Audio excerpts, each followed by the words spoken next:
This podcast is part of the Robots Radio Rocket Club, a program designed to help all podcasts reach their full potential. For information about joining the Robots Radio Rocket Club, check out robotsradio.net.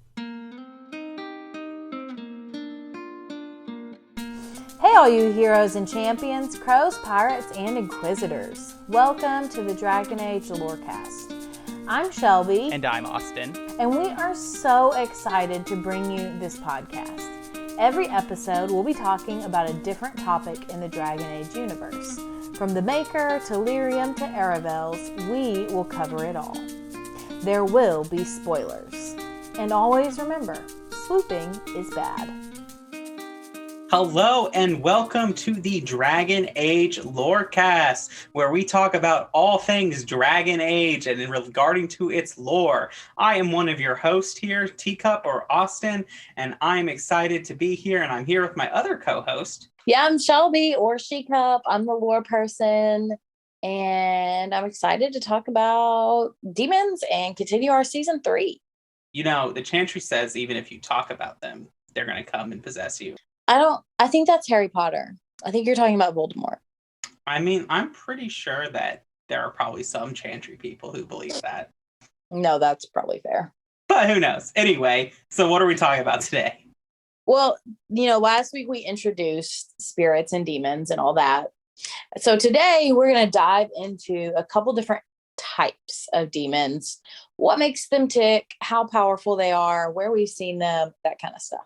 Yeah, so just in case someone's jumping around or episodes or didn't listen to last week's episode, do you want to give us a kind of review on what exactly a demon is? Yes. So before I do that, last week I asked you what you would do if I told you that I didn't have any fun facts. Well, today I don't have any fun facts. Well, I don't think demons really warrant fun facts. Yeah, I get that. So I thought today we could start with kind of a broad overview, and I actually am going to start by reading from the Codex. This is from the Demonic Possession Codex. So to give you a little bit of explanation and context of this specific Codex entry, this specific Codex entry is an excerpt from a book titled The Maker's First Children, written by Bader, who was the senior enchanter of Ostwick during 812 Blessed. So an age and a half ago. But in the Codex, he specifically quotes and mentions another kind of scholar of the lore whose name was Brahm. And Brahm lived in the Towers Age and is kind of the one that comes up with this power scale of demons that we talked about last week. So that's all background information. Now I'm going to read from the text. Quote, according to Brahm, the weakest and most common of demons are those of rage. They are the least intelligent and most prone to violent outbursts against the living. They expend their energies quickly, the most powerful of them exhibiting great strength and occasionally the ability to generate fire. Next are the demons of hunger. In a living host, they become cannibals and vampires, and within the dead, they feed upon the living. Theirs are the power of draining, both of life force and of mana. Next are the demons of sloth, the first on Brahm's scale that are capable of true intelligence. In its true form, this demon is known as a shade, a thing which is nearly indistinct and invisible, for such is sloth's nature. It hides and stalks unaware, and when confronted, it sows fatigue and apathy. Demons of desire are amongst the most powerful and are the ones most likely to seek out the living and actively trick them into a deal. These demons will exploit anything that can be coveted, wealth, power, lust, and they always end up getting far more than they give. A desire demon's province is that of illusions and mind control. And strongest of all demons are those of pride. These are the most feared creatures to loose upon the world. Masters of magic and in possession of vast intellect, they are the true schemers. It is they, pride demons, who seek most strongly to possess mages and will bring other demons across the veil in numbers to achieve their own ends, although what that might be has never been discovered. A greater pride demon brought across the veil would threaten the entire world. And just that's the end quote. And just to refresh, that is from the Codex Demonic Possession. And I wanted to read from that because it kind of gives you the ranking. So rage are the least powerful, all the way up to pride being the most powerful. And it also gives us a little bit of information about each of those different kinds. I am so interested Okay. in this. Greater pride demon would threaten the whole world. Okay. Because what does soulless mean in Elvish? Well, it's Elven, first of all. Elven. I mean, his name does mean pride. That's true. But are you asserting that soulless is a demon? No. But maybe this is a hint. I know in BioWare sometimes has said, like, we're not as smart as, like, you theorize we are sometimes. Like, they've said that in response to, like, the indoctrination theory in Mass Effect and other things. And so I'm probably going into way too many details that the writers might not even be thinking about. But maybe it's a whole thing of, like, you know, the formless one, and we'll get into more about the forbidden ones. And I'm probably going to be talking about the forbidden ones for the whole season. You're welcome. But what if the formless one is this, like, super pride demon, which, you know, when we see these drawings of the wolf, the dread wolf, Fenrirel thing, they have the same eye structure as the pride demons. Yes, very much so. And this goes back to my color theory from the Dread Wolf release. What color are pride demons? Purple. What color is the Dread Wolf logo? Purple. That's the same color, people. Cue the gift. Coincidence? I think not.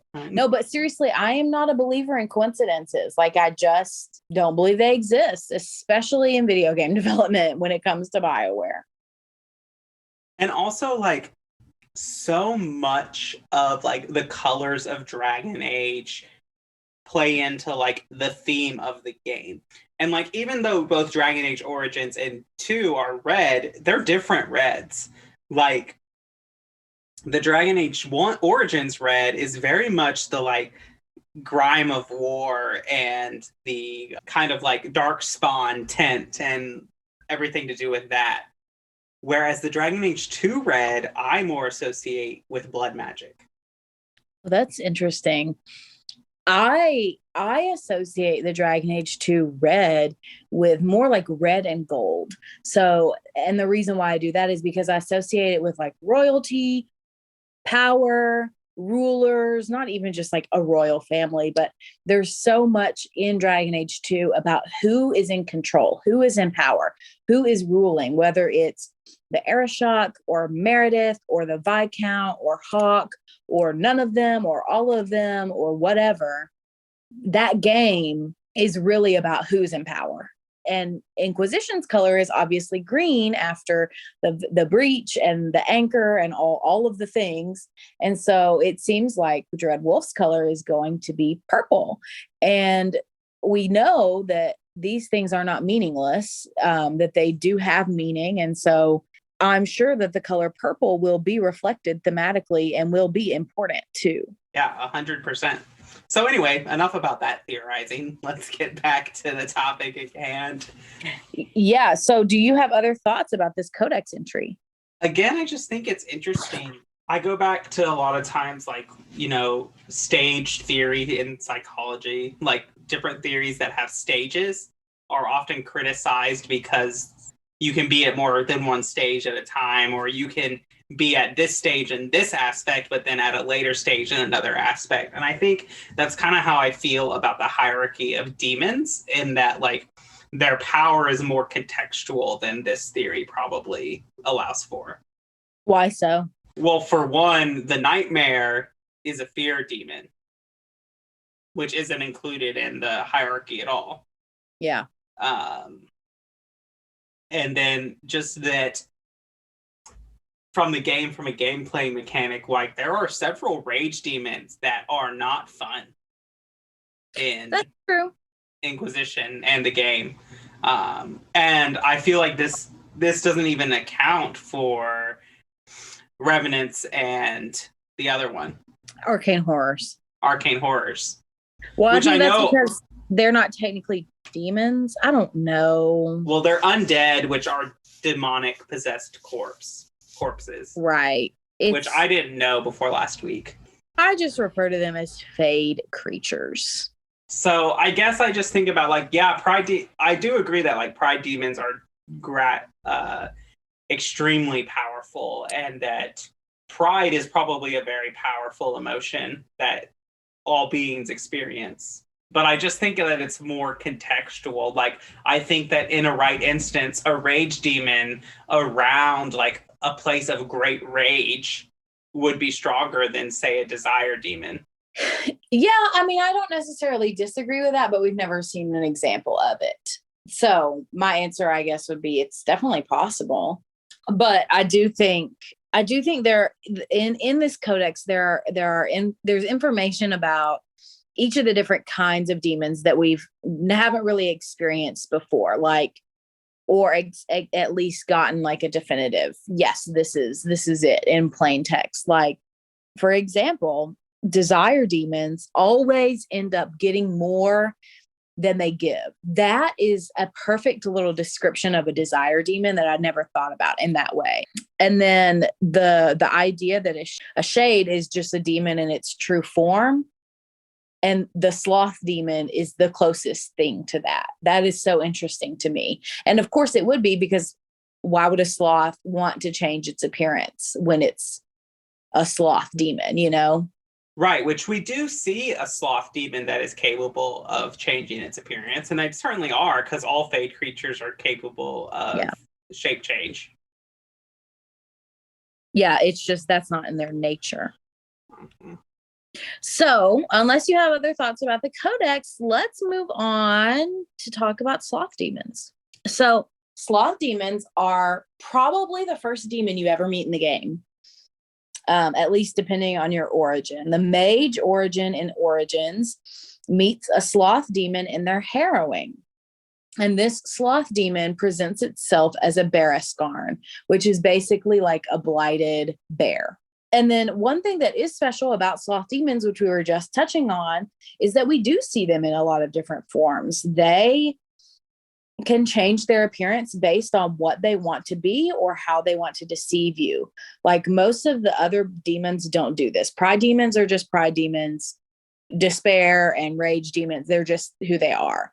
The only other one that really changes their appearance is the desire demon to appear to be what is most desirable to you. But that's only changing like one facet of its appearance to be what's desirable to you, whereas the sloth demon is changing its appearance entirely, not just like, oh, if you like brown hair more than blonde hair, I'll change my hair color really quickly. Do you get what I'm saying? Yeah, I do. So another thing that's important to mention about demons in general, but especially sloth demons, because I think it's easy for us to misunderstand what a sloth demon is. A sloth demon is not a demon that's lazy, even though we might think of, okay, well, a demon that's named sloth would be lazy. That's not actually the case. Sloth demons in particular are not necessarily filled with sloth themselves, because if they were indeed just sloth all the time, why would they even leave the Fade in the first place? Instead, they're named sloth demons because they feed upon that emotion within their victims. So we can think about another time when we meet a sloth demon in Dragon Age Origins in the Brazilian forest. You happen upon a little campsite. Everyone says, oh, this looks like a good place to rest. Let's take a nap. Let's lay down really quickly. Let's chill. And then what happens? You get attacked by a demon. By a sloth demon. So it's important to note that sloth demons are not just lazy demons. They're demons that attack that emotion, that want of being slothful, being lazy inside of you. And particularly, I think they're successful with warriors, gray wardens, people who are freaking tired because they're doing stuff all the time. Yeah, definitely. Which I feel like most of Thedas is just tired the whole time. No, that's fair. That's fair. I mean, I'm tired all the time, so I get it. I'm not fighting, but I get it. So before I wrap up sloth demons, I brought a quote from the Sloth Demon Codex. This is what it says. The truth is that demons of sloth are named so because this is the portion of the human psyche that they feed upon. Doubt, apathy, entropy, they seek to spread these things. The sloth demon hides in its forms, a master of shapes and disguises, always in the last place you look. And from its hiding place, it spreads its influence. A community afflicted by a demon of sloth could soon become a dilapidated pit where injustices are allowed to pass without comment. And none of the residents could be aware that such a change has even taken place. The sloth demon weakens, tires, tears at the edges of consciousness, and would much rather render its victim helpless than engage in a true conflict. Such creatures are best faced only with a great deal of will and only with an eye to piercing their many disguises. Yeah, I mean, this codex, I think exactly of what happens in Broken Circle in Origins. You know, you get into this tower and you're like all ready to this fight with this demon, and he basically just says, nah. And yeah, and all of your companions, I mean, they're all hypnotized by their own, basically their own nightmares.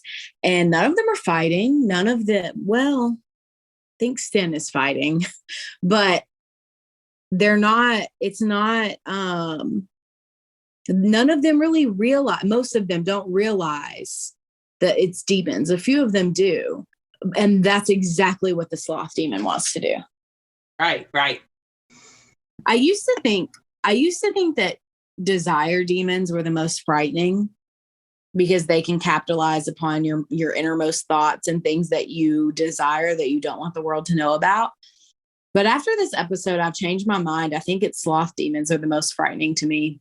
Because at least with like a desire demon, you like have a chance to like fight back or say no or do anything like that. With a sloth, they're just going to like impart you with this feeling of laziness and tiredness until you give in. Yeah, exactly. Well, do you have other thoughts about the sloth demon before we move on to hunger? No, I don't. Not really. All right. Well, hunger is short, so we'll talk about it briefly.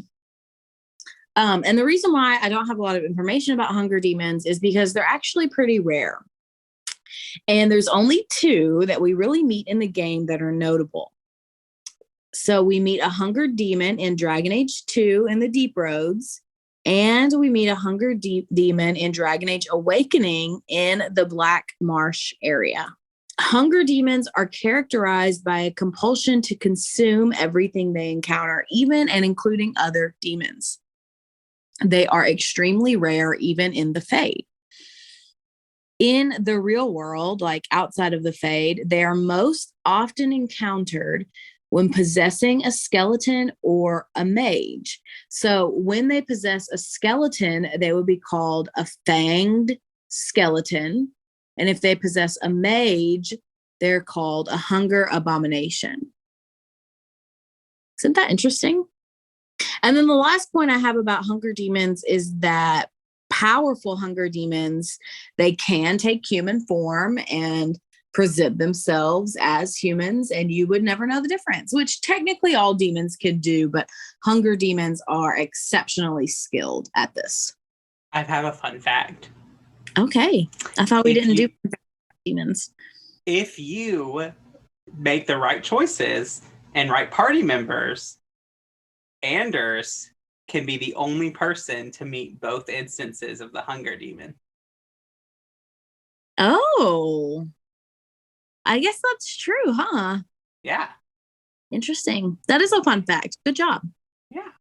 But yeah, I think it's interesting because like abominations, like what they actually look like, have kind of fallen out of use since Dragon Age Inquisition.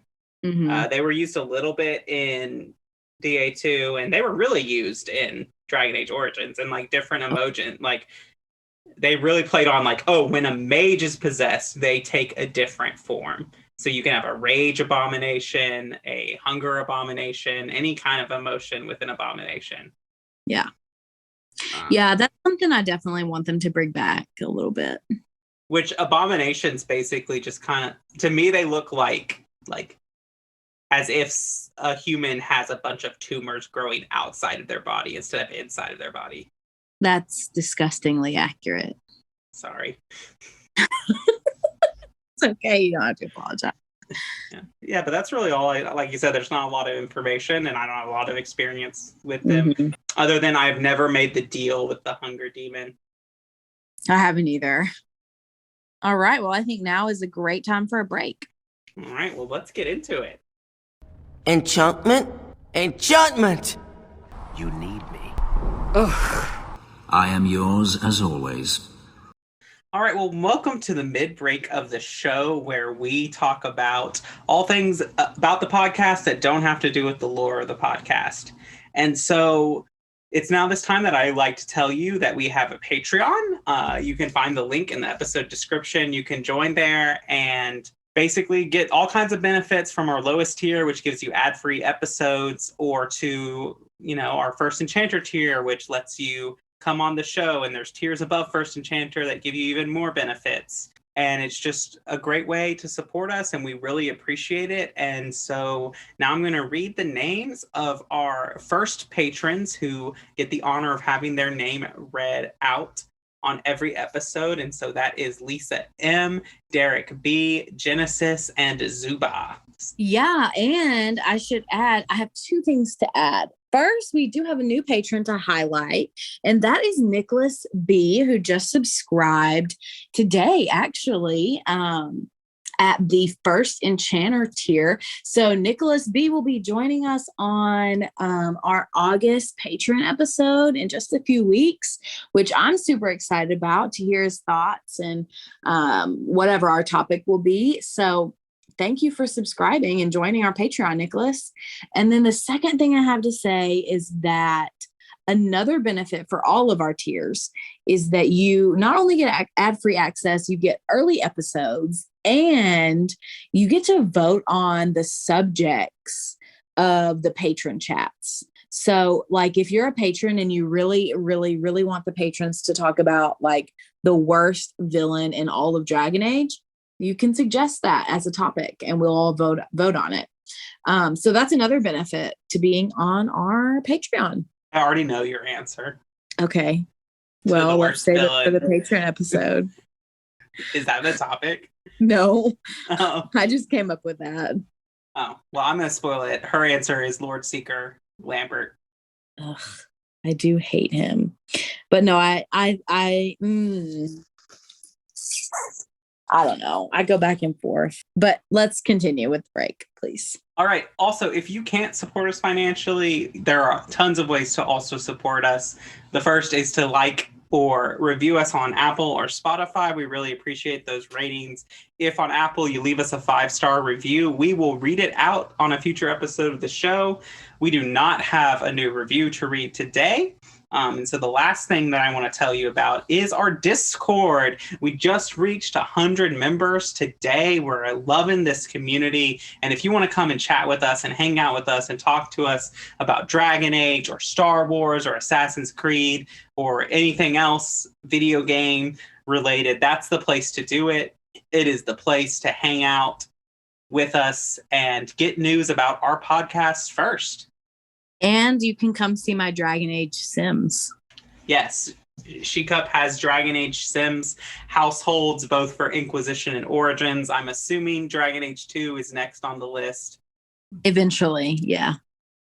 Yeah, and I feel like Dragon Age 2 group might be too chaotic of a group for a Sims household. the number one rule of Sims is that too much chaos doesn't exist. That's true. But yeah, you can join that Discord. The link is in the episode description.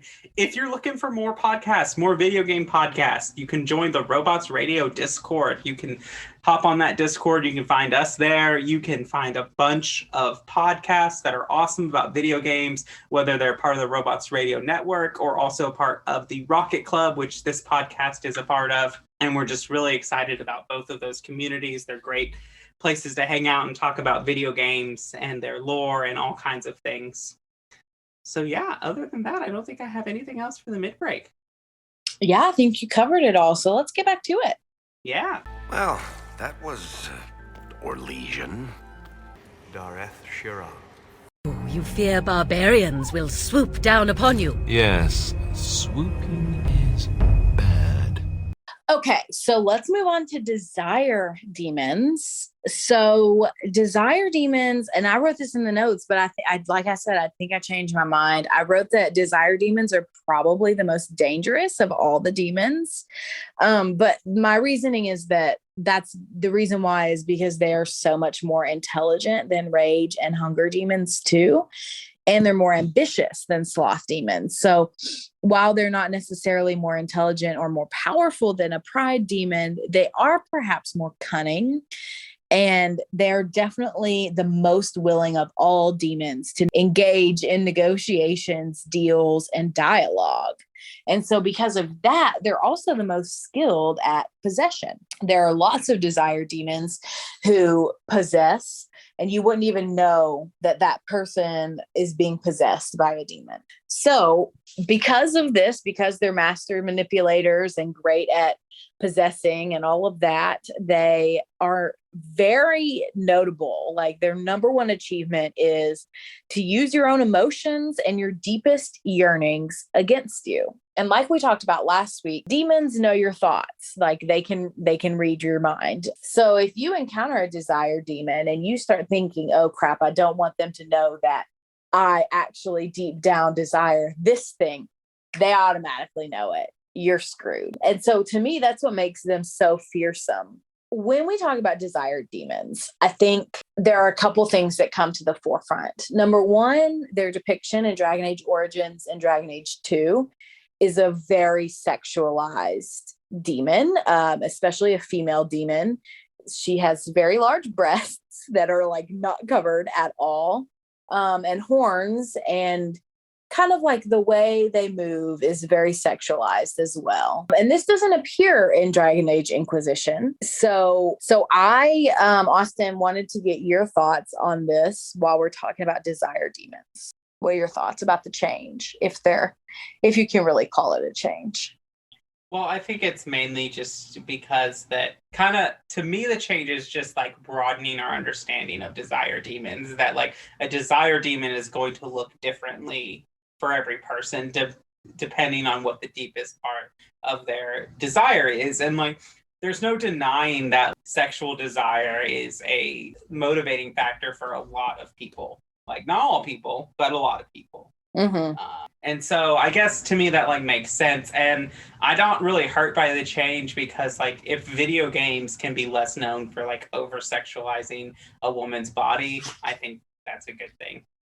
I don't disagree. My thing about it is that I think it makes more sense for the lore, because in the older version, the sexualized version, it's very, very easy to equate a desire demon with sexual desire, with lust only.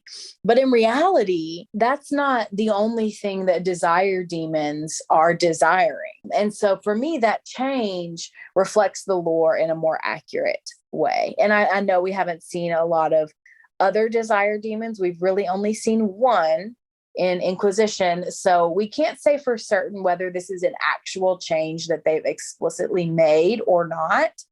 But I do think if this is a permanent thing, it does reflect the lore better, because desire demons, like I said, they're not just using your sexual desire. They are also capable of and often do use your desire for things like money and beauty and intelligence and power and status and all of these things, love and wisdom. And like, there's a Templar in Origins who just wants to have a family. Like, these are basic wants and desires too, not just the sexualized version of it. So I think that change really reflects the lore in a more accurate manner. Yeah, I definitely agree with that. This just came up, but like, so there are demons that aren't categorized by this kind of hierarchy, that we meet, which are obviously like terror, fear demons, envy demons, and despair demons. Yeah. But I was just kind of like thinking about it because I was like, well, envy is just kind of like a really souped up desire demon. Kind of, yeah. And like envy, like desire and envy are kind of like cousin emotions to each other. Mm-hmm. To envy being the point of like you desire something so much that you are now have negative emotions to other people who have it. Yeah, I think that's a fair response. And we'll talk about envy a little bit later, but my response will be the reason why I think they're not reflected is because this hierarchy is so old.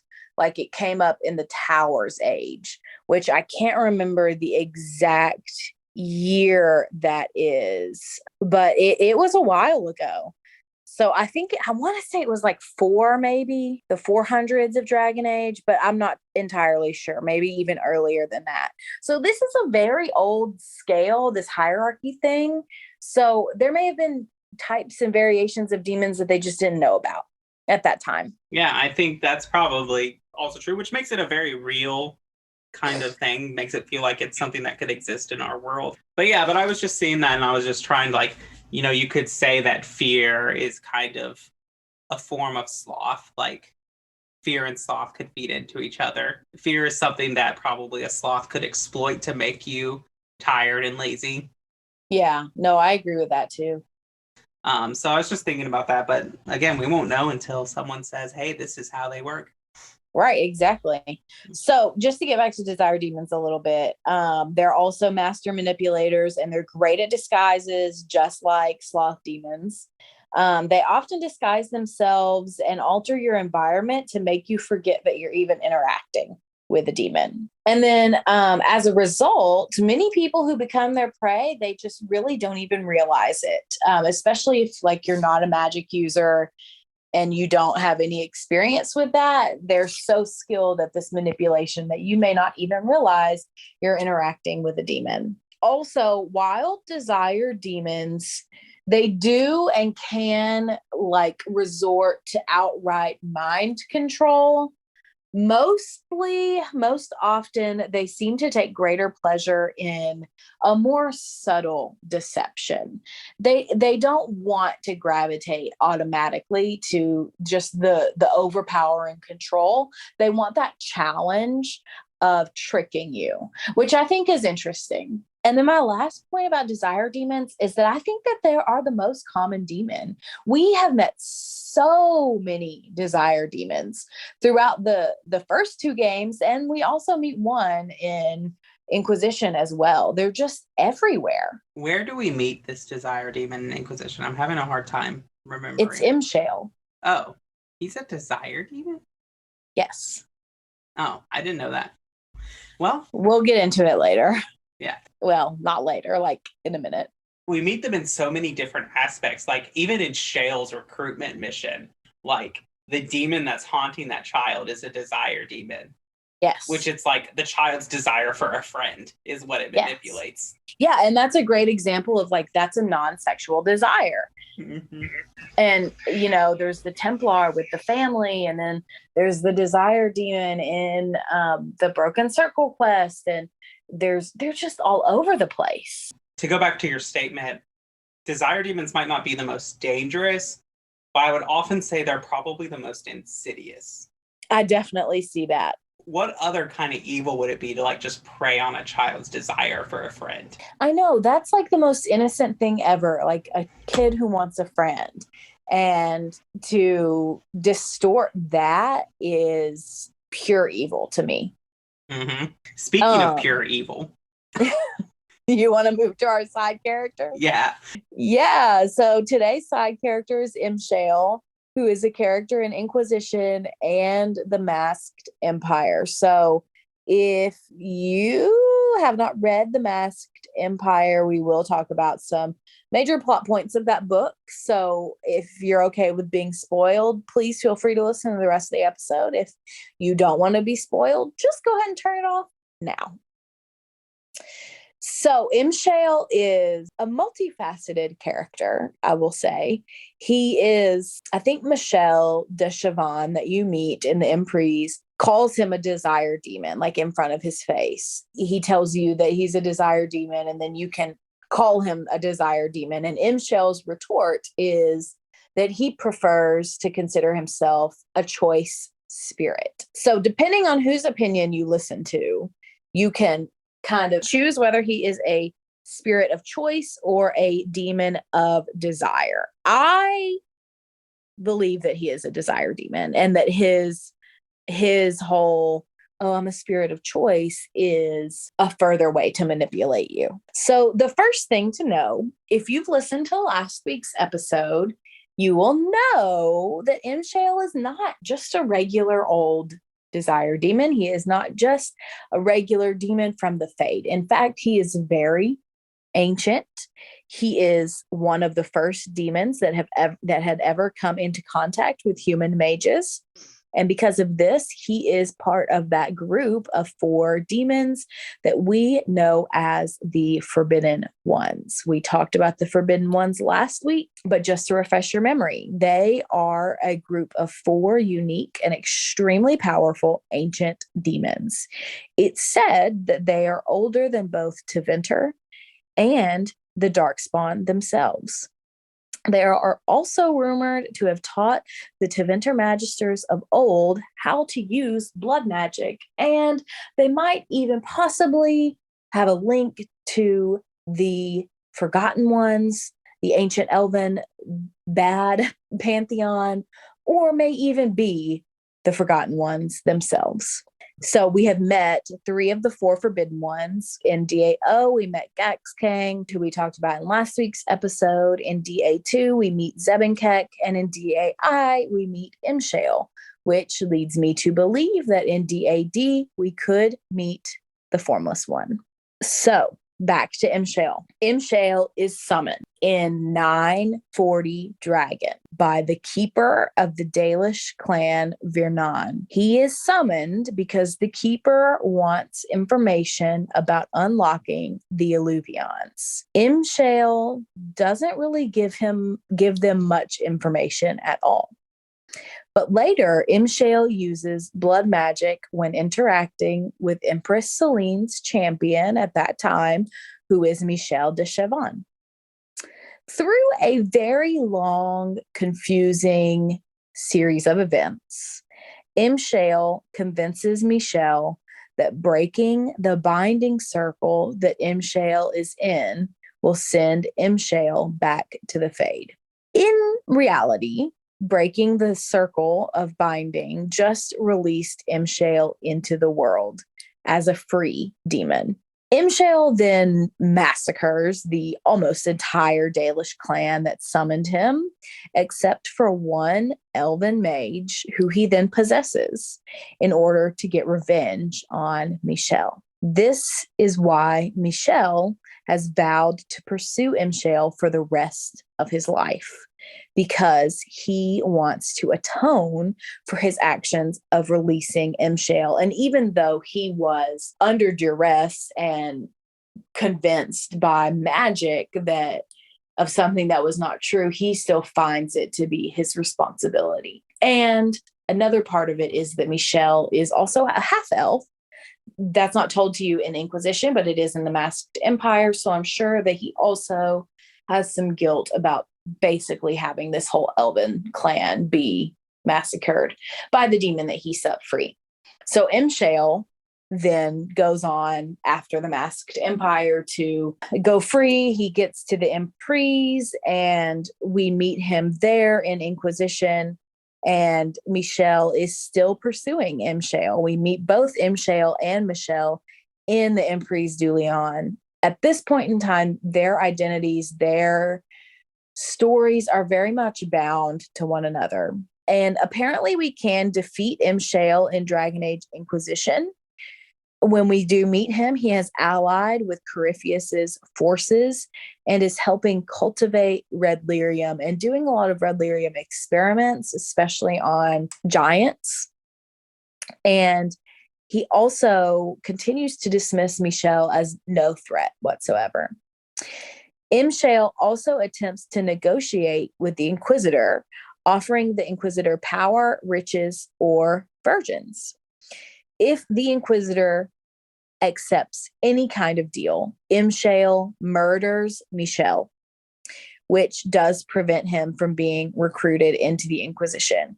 It's also funny if you do like accept this deal, if you say virgins, M. Shale basically says something like, wow, nobody's ever picked that offer. They're kind of hard to come by. It looks like you already have one, referring to if Cole is in your party. Oh my God. Which is funny. So that's a little bit about M. Shale's story. That's not everything, but there's a couple things that I think are very interesting about this.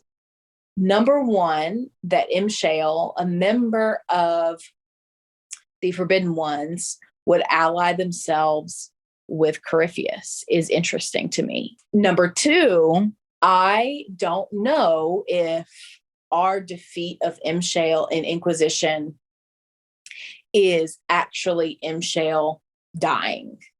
Because in Origins, when you defeat Gax Kang, he doesn't actually die. He just goes back to the Fade.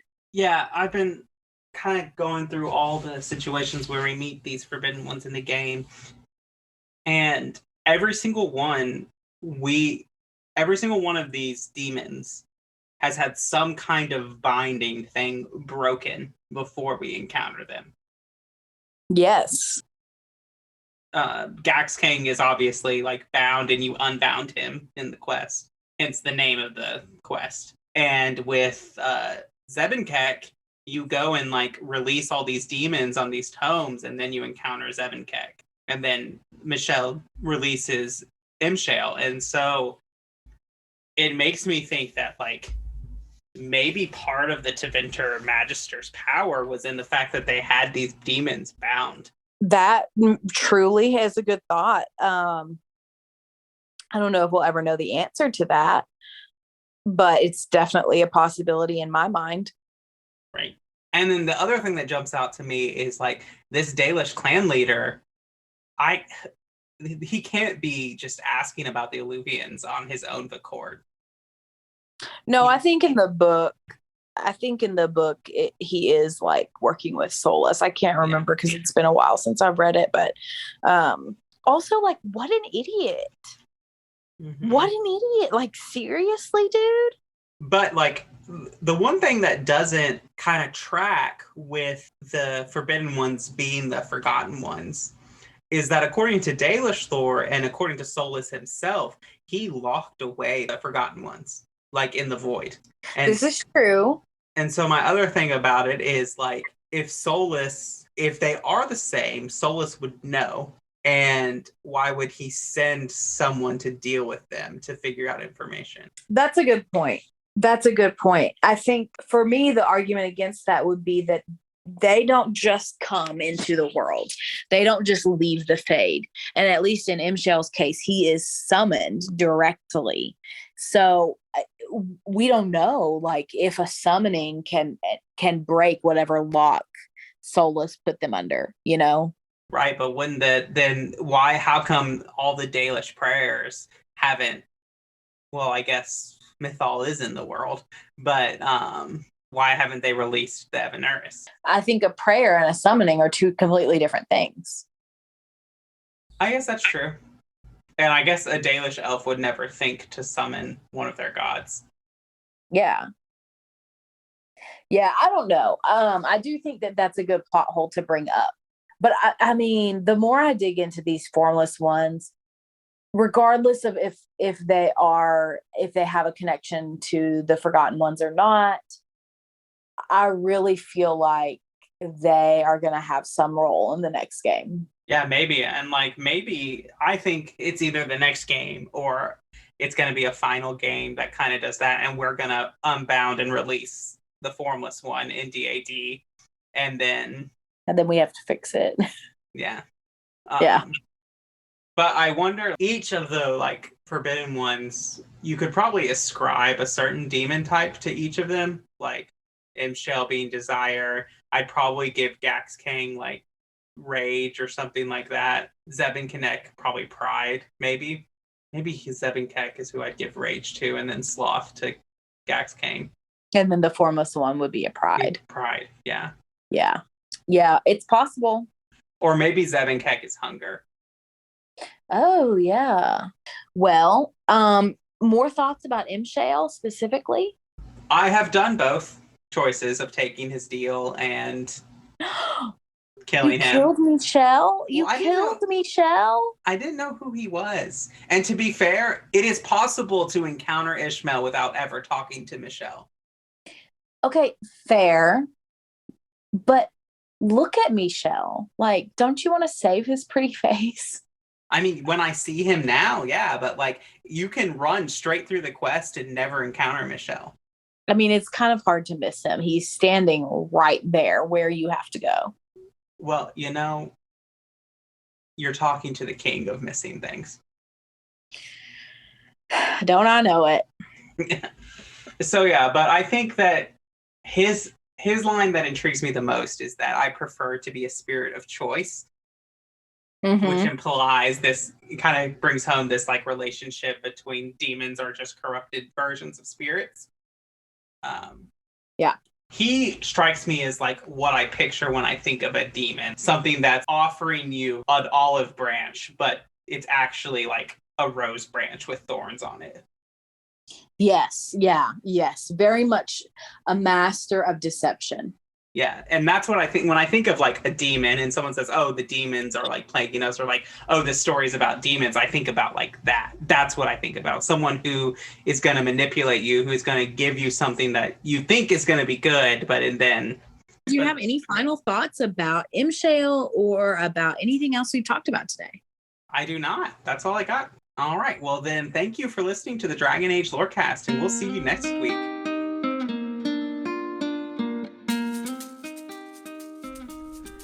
Thanks for listening to the Dragon Age Lorecast. As always, you can find us on Twitter at DA Lorecast.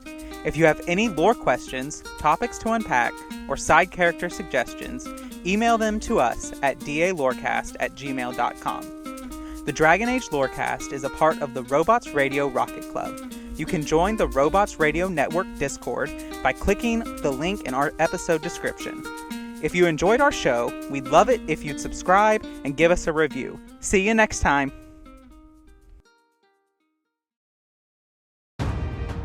Have you ever wanted to deep dive into the lore and stories behind all your favorite Marvel movies? Then do we have the show for you? I'm Captain Shenko. And I'm Psych88. Join us as we dissect the media megalith that is the MCU. We'll talk about the origin stories, the fights, and everything in between. The MCU Lorecast releases on all major podcasting platforms on Mondays as part of the Robots Radio Rocket Club and can be found on Facebook, Twitter, and Instagram.